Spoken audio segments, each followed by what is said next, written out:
Hi everyone. My name is Sergej Kunz. I'm co-founder of 1inch, software engineer, software architect for 20 years.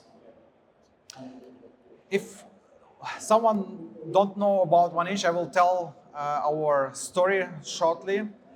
So we started on a hackathon. We were just two simple software engineers traveling around the globe, participating on hackathons, on competitions, building different things. One of these hackathons in New York City in May 2019, we came to a simple idea to combine all these centralized exchanges, all the liquidity sources into a single one by providing seamless experience in one single transaction to perform swaps for the best execution. We call it 1inch because of Bruce Lee, 1inch punch, you know? And we are really happy to have a collaboration with Bruce Lee family. With Bruce Lee Foundation, Shannon Lee. And our message is take crypto seriously. Bruce Lee was a person who did everything like a pro. He was a pro. He gave everything, and he did it with a beauty.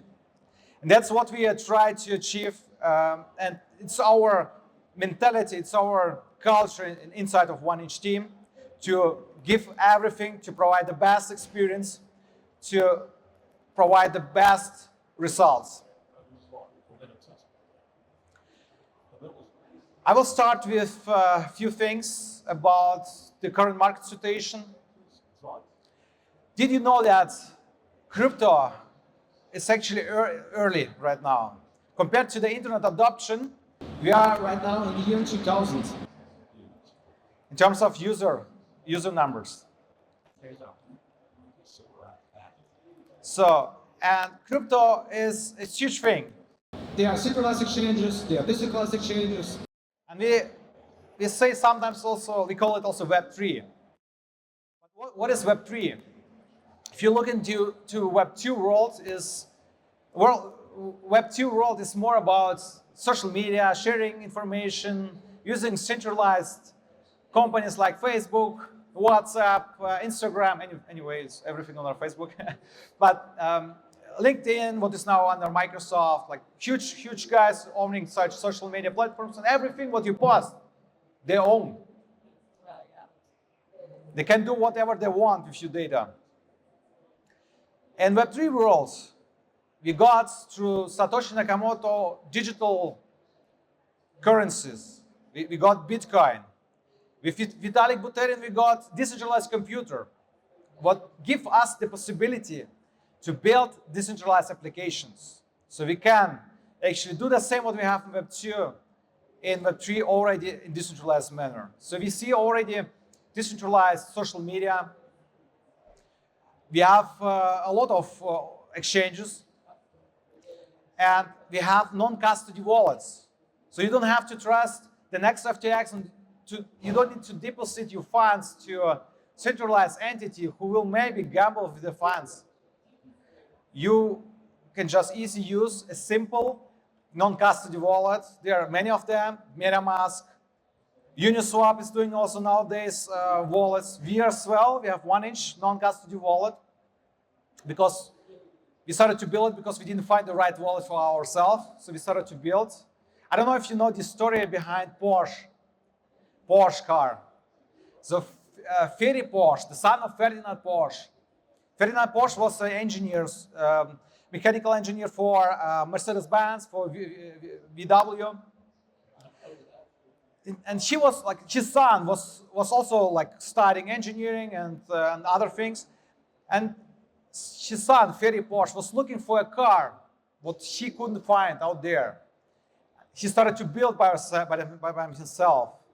And when he has built the first car, he was driving around with it, and everyone was wondering, what is this car? Looks really nice, very sportly, and I want the same.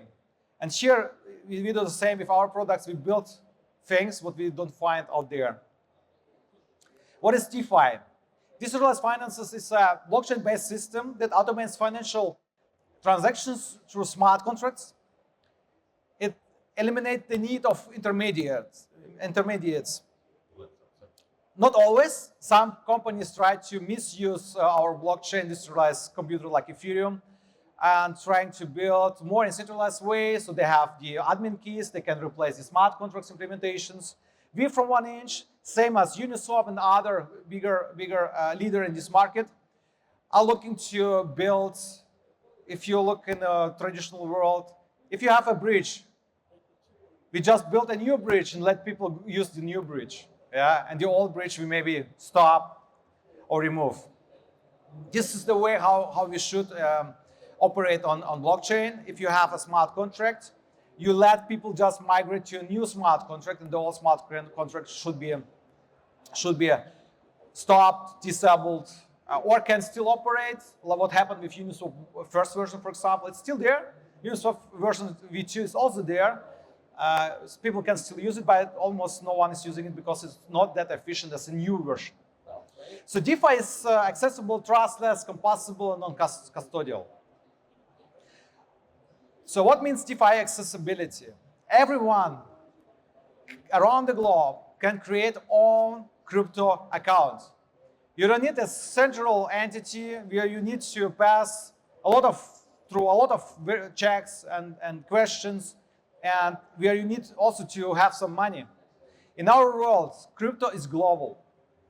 Everyone, also like in South Africa or in Africa or in North Pole, can just create a new wallet by having just internet access in a mobile phone.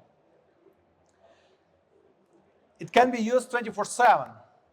No one can prevent that you using different services. Composability. It's the main point of DeFi. Everything what we build is composable. It means, I give you an example of our original aggregation protocol. Our protocol was a money Lego on top of already existing ones. For example, back in 2019, we had multiple liquidity pools, liquidity sources, DEXs, such as Uniswap, Banker, Kyber Network, and 0x with the limit order protocol. What we have built is just a new smart contract, a new application, what use the applications under the hood, like Uniswap, Kyber, and so on. To aggregate the liquidity, we use specific algorithm to find the best distribution to achieve the best execution. So, and only the composability offered us the possibility to build a new product on top of it. In the traditional world, you need to sign a lot of contracts. You need an entity to get access to a centralized exchange. And even if you have a company and you are small, you're maybe 2.5 men, like we were, 12 men, because I, Anton, my co-founder, and one of our advisor, Michel, who helped us, they will not give you the access. This is how it works. So it actually prevents the innovations. And if I offer access for everyone, everyone can start build already today without like having company, money, or relations to someone. So we can build swaps, aggregated swaps, highly efficient swaps. We can automate things. We can, of course, there are some like money markets, for example, where you can lend and borrow. On top of money markets, we can build leverage platforms where you can just leverage specific tokens. You can go long, you can go short. DeFi is trustless.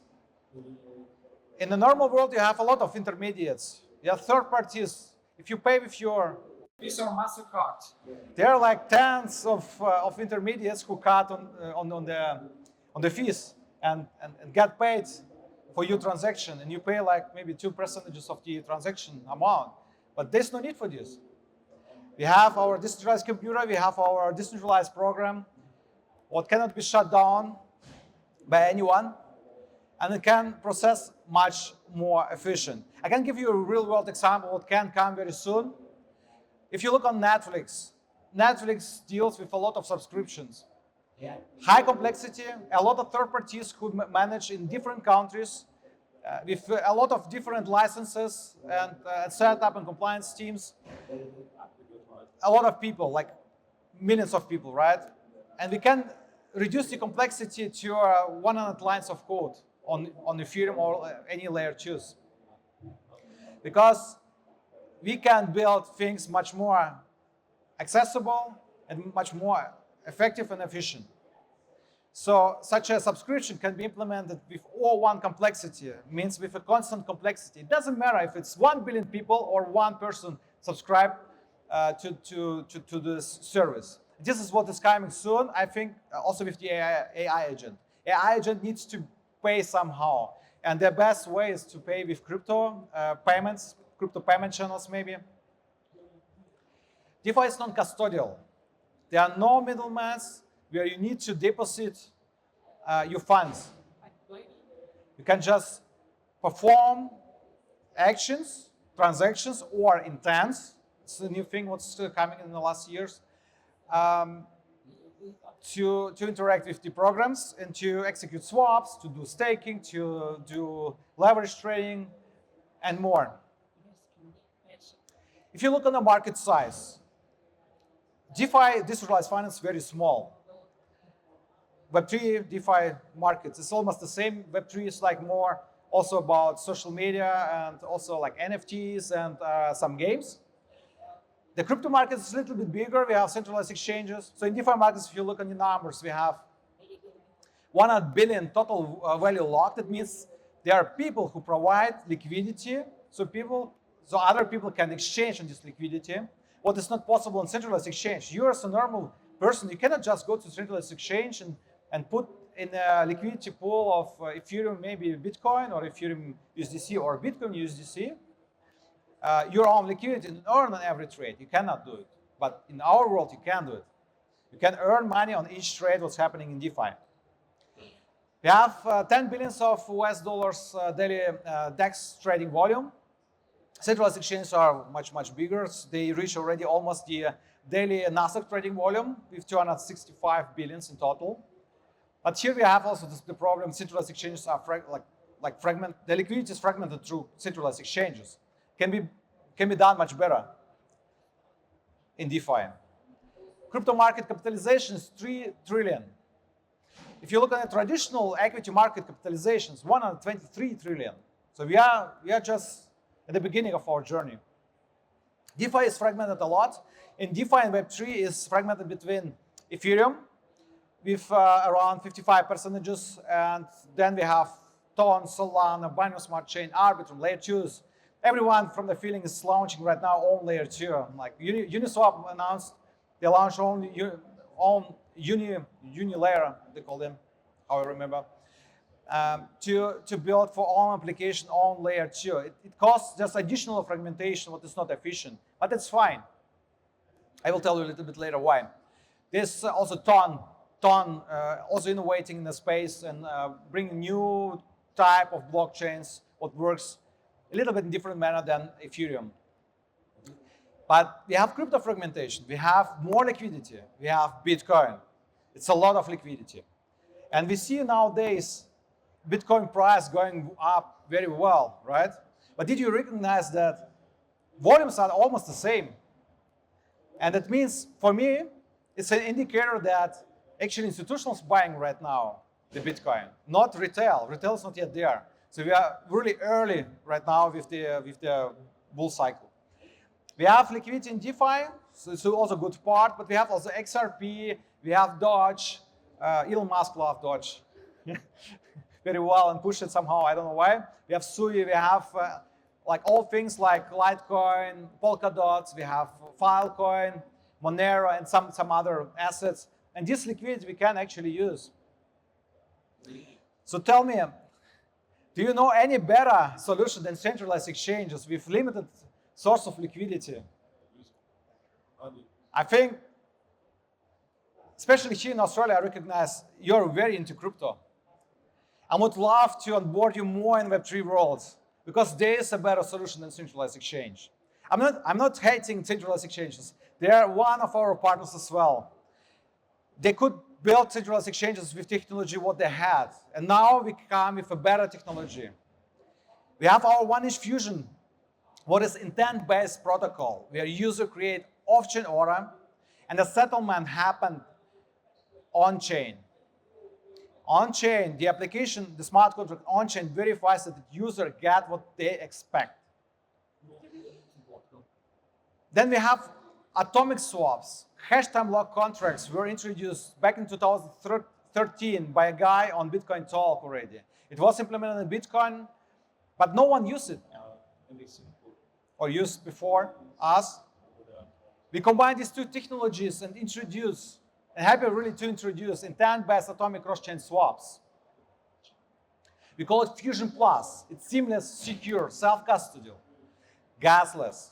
So you have almost the same user experience on centralized exchange. You just click a button, you verify what you see, and you get what you see, at least.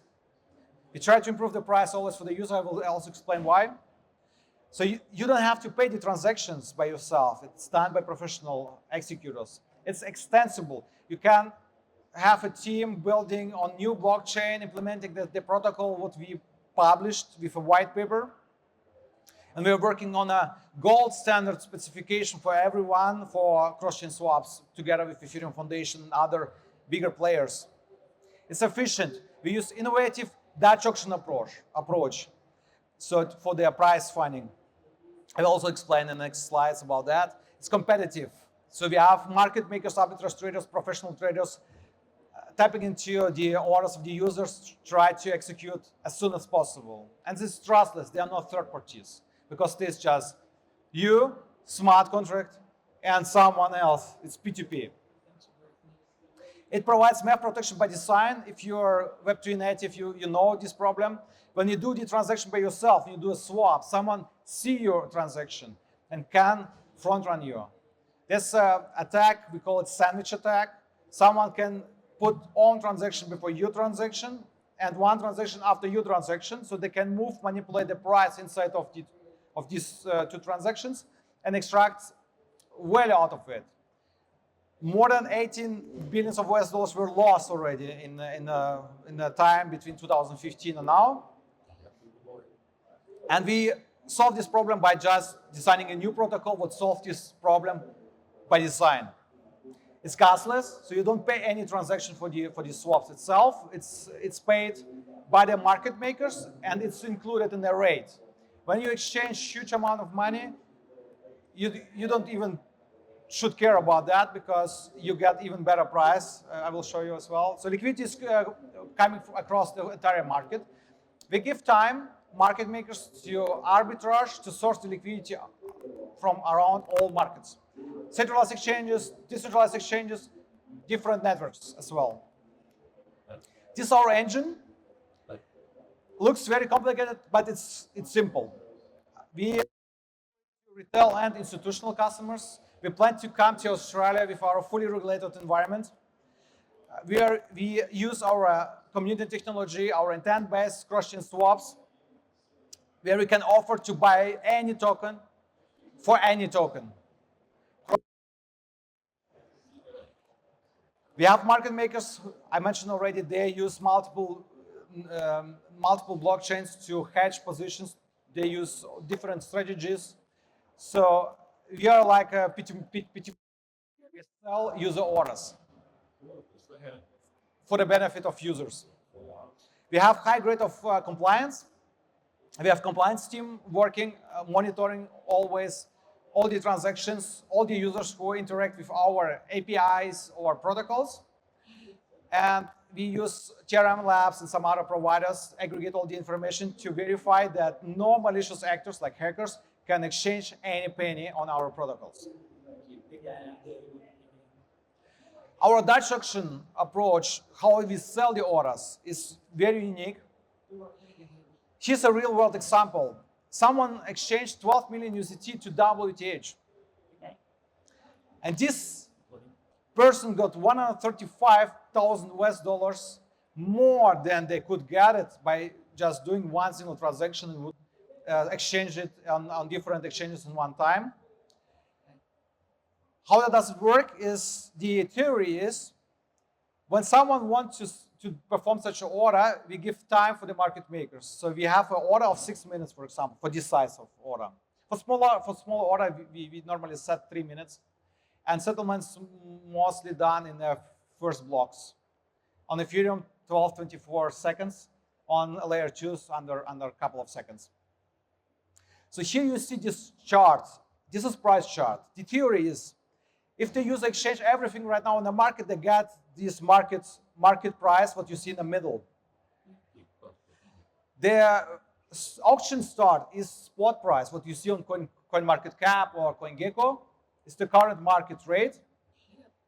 The first point is the spot price. The second point on this chart is 1/6 of the amount of the 12 millions of US dollars in USDT. The rate for this amount of assets on the market.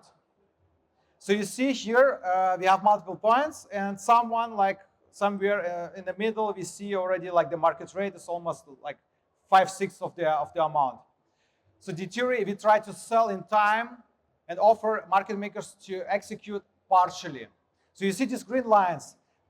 Different market makers started to execute already almost on the spot price, because they are able to hedge on centralized exchange on all other different networks as well. So they can just use own funds, or they can even borrow on money markets. I see very often they go to Aave, borrow on Aave some assets and settle the trade with the user and rebalance afterwards from centralized exchange. So the theory is to sell user intent to exchange assets in time and allow to partially execute the trade by multiple participants who compete between each other to be first. Because if they wait, they then don't get this order, they cannot earn on it. Even if they make $1 US on it, they perform the swap, the execution. Otherwise, they just don't get anything. So we have some optimizations since the last version. We take into account the gas execution cost, so we have settlement almost immediately. It's also kind of thing what came to my mind after like walking half year, thinking about how we can improve this problem, that the settlement is not executed for small amounts immediately, and we came to a good solution with the team. The future of trading is 24/7 trustless, self-custodial trading of any tokenized asset. It can be stock, it can be real estate. So it's already there. People tokenize art, tokenize real estate. I personally am into realty.co. I don't know if you know these guys. They offer tokenized real estate. You can just invest already with $50 into the tokens. Every property has own set of tokens. And you get every week payouts from the rent. And it's really nice. So, and we want to build an environment where such assets can be traded and fully legally. We are working on license in Switzerland and the United Arab Emirates, also looking to speak with regulators here for this, especially this product, so we can offer also securities, also currencies. Yeah, so people need to exchange currencies. Why you should go to one single exchange and deposit your funds there? You can, if it's tokenized, you have it in a wallet, you can just easily also do currency trading.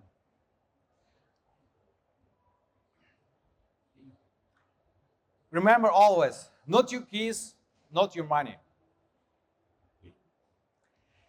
Our Fusion Plus technology for cross-chain swaps in non-custody manner is always available on app.oneinch.io. Our community foundation-driven DApp application for accessing OneInch network services.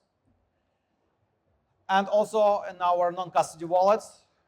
You're welcome to try it out. You're welcome to come to our booth to grab some of these physical airdrops. It's also one of our innovations from 2019.